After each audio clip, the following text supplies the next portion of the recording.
Okay students, सो देखो हम लोग ने ऑलरेडी इंट्रोडक्शन में काफी सम्स कर लिए राइट, जो कि बोर्ड पॉइंट ऑफ व्यू से इंपॉर्टेंट होता है। बट मेरे को ऐसे लगा कि ये एक सम हमको स्पेसिफिकली करना चाहिए, ठीक है। दो इंपॉर्टेंट मार्क नहीं है फिर भी, ठीक है, क्योंकि काफी बार मैंने देखा है बच्चों को इसमें स्ट्रगल करते हुए, दैट्स व्हाई ये एक सम मैं डेफिनेटली लेना चाहूंगा अपनी तरफ से।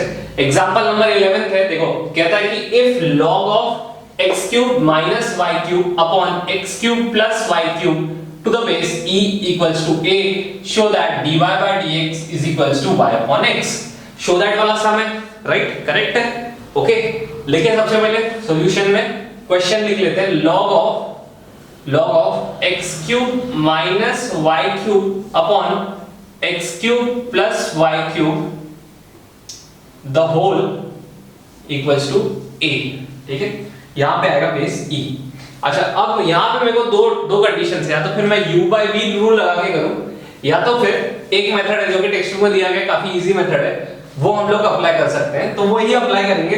क्या करेंगे, देखो log e है ना, log to the base e है ना, जब ये log to the base e इस तरफ मूव ऑन करेगा, इस तरफ, तो ये क्या कर देगा पता है, ये देखो x cube minus y cube upon x cube plus y cube, है ना, ये log to the base e है। अब ये बेस में नहीं रहेगा, ये अब ऐसे हो जाएगा, right, e raise to a हो जाएगा, करेक्ट है, e रेज टू a हो जाएगा, है ना। ये मेगा रूल नहीं है, ये बनाया हुआ पहले से ही रूल है। log to the base e अगर a होता है यहाँ पे, तो यहाँ पे a रेज टू a आ जाता, यहाँ पे x होता है तो x रेज टू a आ जाता, राइट, है ना, समझ में आ गया। अब ये दो न्यूमरेटर्स और डिनोमिनेटर जो है, राइट, न्यूमरेटर को ऐसे ही रहने दो, डिनोमिनेटर को उस तरफ ले जाके मल्टीप्लाई करवा दो, ठीक है, e raise to a into x cube plus y cube. Clear है, समझ में आ गया, बढ़े आगे। अच्छा, जो डिनोमिनेटर में था x cube plus y cube, वो उस तरफ जाके मल्टीप्लाई हो गया। अब ये जो e रेज टू है, ये a है, ये अंदर दोनों के पास जाके मल्टीप्लाई हो जाएगा, राइट, तो मल्टीप्लाई कर दो, है ना। तो therefore x cube minus y cube is equals to e raise to a into x cube plus e raise to a into y cube. Clear है, समझ में आ गया। ओके स्टूडेंट्स, यहां तक समझ में आ गया कि x cube minus y cube is equals to e raise to a into x cube plus e raise to a into y cube. अब मैं क्या करता हूं, x वाले जो टर्म्स है ना, उनको एक तरफ ले लेता हूं और y वाले टर्म्स को एक तरफ ले लेता हूं। तो ध्यान दो, देखो x cube minus e raise to a into x cube is equals to y cube, जो यहां पे नेगेटिव था इस तरफ आया तो पॉजिटिव हो गया, y cube plus e raise to a into y cube. Clear है, समझ में आ गया।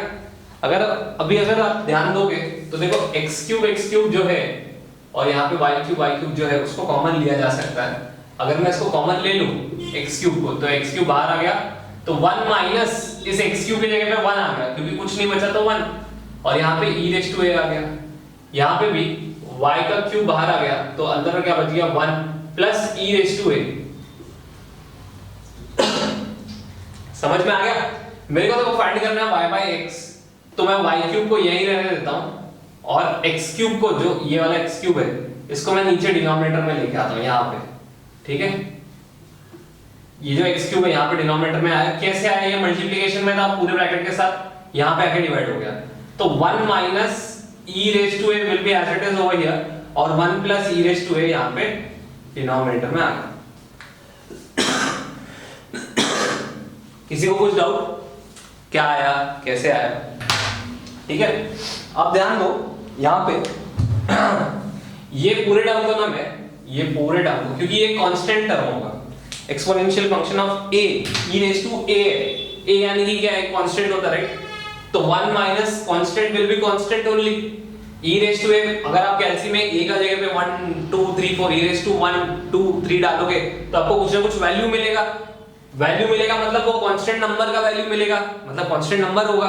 नंबर की जगह पे ये पूरे जो भी है, ये पूरा 1 minus e raise to a upon 1 plus e raise to a की जगह पे मैं क्या ले लेता हूं, k ले लेता हूं, and where k will be constant only, right, k will be constant.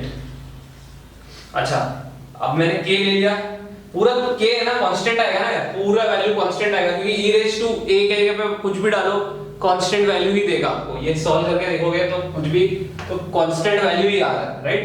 तो k is equals to y cube upon x cube, right? इन दोनों का जो क्यूब है उसको हम लोग कॉमन ले लेते हैं ना, y upon x the whole cube ले लेते हैं, राइट? यही क्यूब जब इस तरफ आएगा तो क्यूब रूट बन जाएगा, राइट? जैसे स्क्वायर होता है स्क्वायर रूट हो जाता है, वैसे क्यूब का क्यूब रूट हो गया। ये आ गया मेरे को root of cube root of k is equals to y upon x, right? Cube root of k is equals to y upon x। Clear है? यहां तक समझ में आ गया? ठीक है, k मैंने लिया था कांस्टेंट को, जो इसका क्यूब था इस तरफ आके क्यूब रूट बन गया। Now we will be taking the derivative. अब हम लोग डेरिवेटिव लेंगे। अच्छा, k जो है k, इसको फिर से एक बार लिख रहा हूं, देखो y upon x is equals to cube root of k। k जो है, मान लो अगर 1 होता तो 1 का क्यूब रूट क्या आता? 1। 1 का डेरिवेटिव क्या होता है? 0, right? Differentiating with respect to x, है ना? u by v rule. u by v rule क्या बोलता है?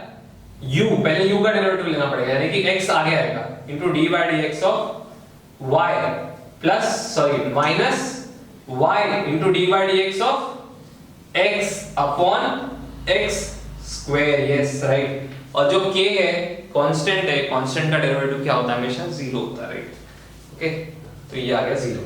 अच्छा, यहां पे आ गया x into dy by dx minus y ऐसे का ऐसे dx अपॉन dx 1 हो गया, और यहाँ पे नीचे x स्क्वायर जो था वो यहां से हट के उस तरफ चला गया, तो 0 into x स्क्वायर हो गया, राइट? 0 into x स्क्वायर क्या आ जाएगा? 0। समझदार तो हो ही आप लोग, है ना? तो मेरे को क्या मिल गया? देखो यहां से उठा रहा हूं x into dy by dx minus y is equals to 0। Minus y को अगर वहां भेजोगे तो dy by dx into x is equals to y, therefore dy by dx is equals to y upon x। Clear है? समझ में आ गया? तो इस तरीके से हमने पूरा इक्वेशन जो था, पूरा हमारा जो सम था वो हमने प्रूव दैट कर दिया। ठीक है, कल एक कंसीडरेशन था, यहाँ पे k लिया हमने 1 minus e raise to a upon 1 plus e raise to a, क्योंकि वो पूरा कांस्टेंट वैल्यू है, उसके जगह पे मैंने k ले लिया, k का डेरिवेटिव भी 0 आएगा। वो पूरा बार बार डेरिवेटिव लेने से अच्छा उसको k ले लो, k लेके अगर कर लोगे तो ज्यादा इजी पड़ेगा, बेटर पड़ेगा। तो यहाँ तक अगर आप लोगों को क्लियर है, समझ में आ चुका है, तो हम लोग आप पढ़ने वाले हैं एक्सरसाइज के सम्स के तरफ, ध्यान देते रहो, सब समझ में आ जाएगा। ओके।